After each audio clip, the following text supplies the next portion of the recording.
ल हुन्छ आजको भ्लगमा है मेरो दोकानमा मेरो स्टलमा यो चाहिँ यताबाट देख्छ है यहाँनिर स्टल यहाँनिर यो लाफिङ स्टल हो यहाँ तपाईँहरूले देख्नुहुन्छ यो सबै छ है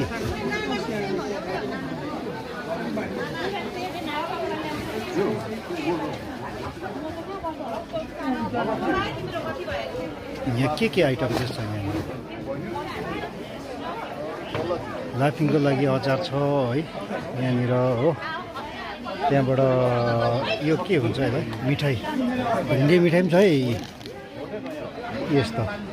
पनि दामी हुन्छ रहेछ फ्लेभर मैले पनि चाखेको थिएँ त्यहाँबाट यहाँ लाफिङ ए रेडी छ एकदम आउनुहोस् है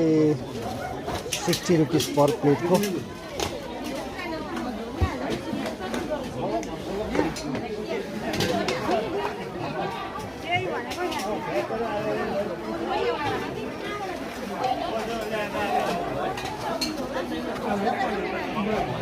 भनेपछि यहाँनिर बनाउने मान्छे चाहिँ यही मान्छे